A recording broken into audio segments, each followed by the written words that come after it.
बहुत बहुत नमस्कार दोस्तों, आपका स्वागत है हमारे channel Law Kumbh where law meets wisdom.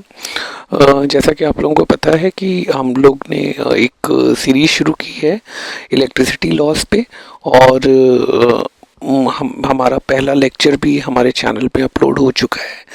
तो आज हम उस टॉपिक इलेक्ट्रिसिटी लॉस के दूसरे लेक्चर पे हम आगे का evolution of electricity law discuss करेंगे। ठीक है, ठीक है।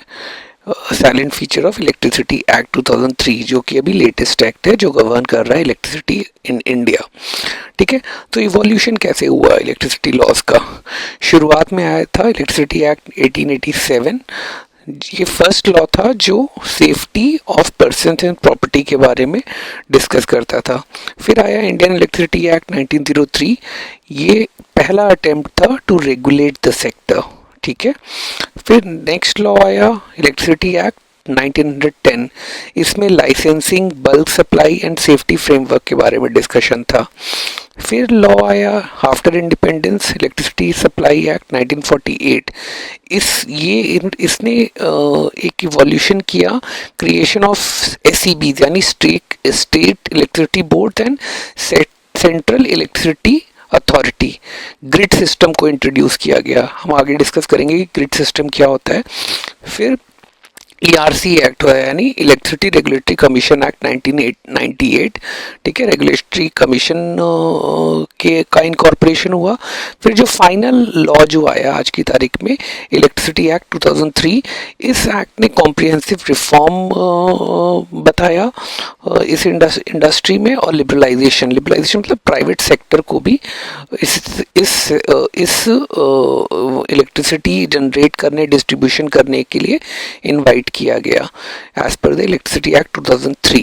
ठीक है, ठीक है। इलेक्ट्रिसिटी एक्ट इसमें शॉर्ट में हम लोग डिस्कस करेंगे कि कैसे हुआ। जैसे दार्जिलिंग में 1897 में first commercial supply of electricity शुरू हुआ। कैसे? हाइड्रो इलेक्ट्रिक प्लांट से। ठीक है, making the birth of India power sector. फिर कैलकाटा में 1899 में क्या हुआ? Calcutta electricity supply corporation establish हुआ, जो थर्मल पावर प्लांट से बिजली जनरेट करता था। ठीक है, फिर धीरे धीरे हाइड्रो बेस्ड इलेक्ट्रिसिटी भी जनरेट होना शुरू हुआ। फिर इलेक्ट्रिसिटी एक्ट 1887 में, जिसे कहते हैं इलेक्ट्रिक लाइटनिंग, हुआ क्रॉफर्ड मार्केट इन बॉम्बे। ठीक है, they are also indulge into protection of person and property. ठीक है, फिर इलेक्ट्रिसिटी एक्ट 1903 हमने डिस्कस किया। 1910 भी। अब चेंज क्या हुआ था? 1910 में लाइसेंसिंग शुरू हो गई थी। ठीक है, बल्क सप्लाई इंट्रोड्यूस किया गया था, लार्ज क्वांटिटीज टू डिस्ट्रीब्यूटर्स। ठीक है, जो रिटेल में फिर आगे बिजली देते थे। सेफ्टी एंड इंफ्रास्ट्रक्चर के बारे में रेगुलेशन हुआ। नॉन डिस्क्रिमिनेटरी टैरिफ, मतलब जो टैरिफ होगा वो डिस्क्रिमिनेटरी नहीं होगा, अक्रॉस द स्पेक्ट्रम सबको एक ही रेट में बिजली मिलेगी। ठीक है, फिर इलेक्ट्रिसिटी सप्लाई एक्ट 1948 आया है, जिसने इलेक्ट्रिसिटी बोर्ड का जनरेशन किया, इनकॉर्पोरेशन किया, और सेंट्रल इलेक्ट्रिसिटी अथॉरिटी का भी इनकॉर्पोरेशन हुआ, जिनका टास्क होता था नेशनल प्लान बनाना, पावर पॉलिसी बनाना, प्रोग्रेस रिपोर्टिंग, टेक्निकल असिस्टेंस देना। ठीक है, और आर्बिट्रेशन वगैरह भी होता था। ठीक है, इलेक्ट्रिसिटी बोर्ड का क्या काम होता था? ये ऑटोनोमस बॉडीज थी जो development and operation of generation, transmission and distribution, आप ये याद रखिएगा, GTD, generation, transmission and distribution, ये इलेक्ट्रिसिटी सप्लाई में हमेशा एक ज़रूरी चीज़ है। ये चीज़ जनरेट होगा, ट्रांसमिट होगा, डिस्ट्रीब्यूट होगा। ट्रांसमिशन और डिस्ट्रीब्यूशन में हम लोग डिफरेंस देखेंगे आने वाली अपने लेक्चर्स में। ठीक है, role and mandate of state electricity board क्या था? Generation, building and operation power plants, transmission, developing high voltage transmission lines. ठीक है, ट्रांसमिशन लाइंस बनाना, और डिस्ट्रीब्यूशन, रिटेल सप्लाई, मतलब घर घर जाके बिजली को सप्लाई देना। ठीक है, ये था। की माइलस्टोन्स क्या हुआ कि monopoly of state owned enterprise what a distinct feature. पहले सिर्फ स्टेट ही इलेक्ट्रिसिटी देती थी, जैसे पहले टेलीफोन, ठीक है, सिर्फ स्टेट देता था। अब बाद में एयरटेल, वोडाफोन वगैरह आए। ठीक है, तो पहले सिर्फ होता था जैसे यूपी स्टेट इलेक्ट्रिसिटी बोर्ड, फिर बाद में जैसे दिल्ली से शहर में BSES आया, BSES राजधानी, BSES यमुना। ठीक है, फिर धीरे धीरे जो था ये स्टेट इलेक्ट्रिसिटी बोर्ड का डिक्लाइन होने लगा। वो सप्लाई डिमांड को मैच नहीं कर पाते थे अपनी सप्लाई से, ठीक है। पुअर क्वालिटी बिजली जाती बहुत थी, और क्या नाम है, जो लाइंस होती थी वो प्रॉपर मेंटेन नहीं होती थी। वोट बैंक्स पॉलिटिक्स के चक्कर में फ्री में बिजली दी जाती थी, पैसे नहीं आते थे तो जहाँ जहाँ वोट बैंक ज़्यादा होता था वहाँ पे फ्री में बिजली दी जाती थी, जो पैसे देते थे वहाँ पे बिजली नहीं आती थी क्योंकि वहाँ पे जनसंख्या कम होती थी। और फिर इंफ्रास्ट्रक्चर भी काफ़ी डिटीरियोरेट हो रहा था, यानी एकदम जैसे जर्जर हालत में था, ठीक है। फिर इसीलिए फिर सेंट्रल ने एक दो अथॉरिटी बनाई, नेशनल थर्मल पावर कॉरपोरेशन और national hydro power corporation. Thermal power कैसे बनाती थी बिजली थर्मल पावर से। हाइड्रो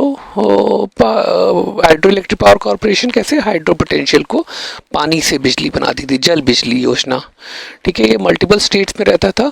फिर इसी के through conceptualisation of regional grids, एक नेशनल ग्रिड होती थी फिर स्टेट ग्रिड, तो ये जनरेशन हुआ। हम लोग आगे इसके बारे में डिस्कस करेंगे।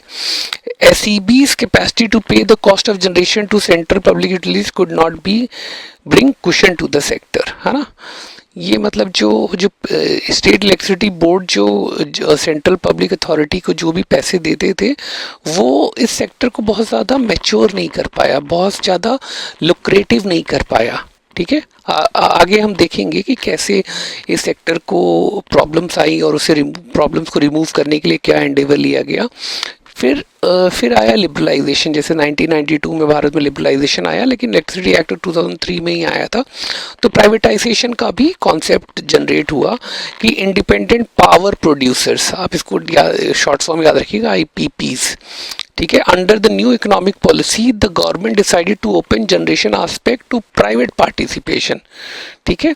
1948 was amended to empower the government, generation power private party करती थी लेकिन टैरिफ गवर्नमेंट डिसाइड करती थी, ठीक है। की रिफॉर्म्स क्या हुआ, private participation via IPPs, government fix tariff replacing negotiation, फिर independent regulatory commission, path clear for the comprehensive electricity act, ठीक है। जब इलेक्ट्रिसिटी एक्ट 2003 आया था पहले के सारे लॉ रिपील हो गए, अब उनकी ज़रूरत नहीं थी, तो अब इलेक्ट्रिसिटी एक्ट ही 2003 गवर्न करता था, ठीक है।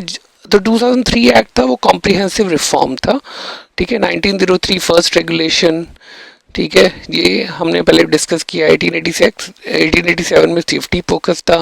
1948 में state electricity board, central electricity commission वगैरह हुआ, ग्रिड का कॉन्सेप्ट आया। 56 से 76 में पॉलिसी स्टेट, जिसे कहते हैं स्टेट मोनोपली लिखा है, मोनोपली, ठीक है। फिर ये भी चेंज आया, इंडिपेंडेंट पावर प्रोड्यूसर्स आए, ठीक है। फिर 2003 में कॉम्प्रिहेंसिव रिफॉर्म आया।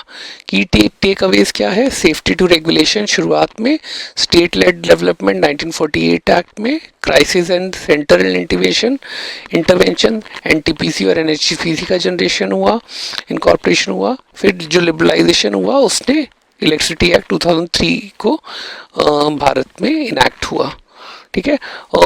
अभी हम इस टॉपिक के बारे में, इस सेक्टर के बारे में ज़्यादा आगे वाले लेक्चर्स में देखेंगे। ये आज हमने basically development of electricity laws in India देखा, ठीक है। आई बिलीव कि आने वाली स्लाइड्स में आपका इलेक्ट्रिसिटी लॉ से रिलेटेड जानकारी बढ़ेगी। आई वुड रिक्वेस्ट कि आप हमारे चैनल को लाइक, शेयर और सब्सक्राइब करते रहेंगे। थैंक्स फॉर वॉचिंग, बहुत बहुत धन्यवाद।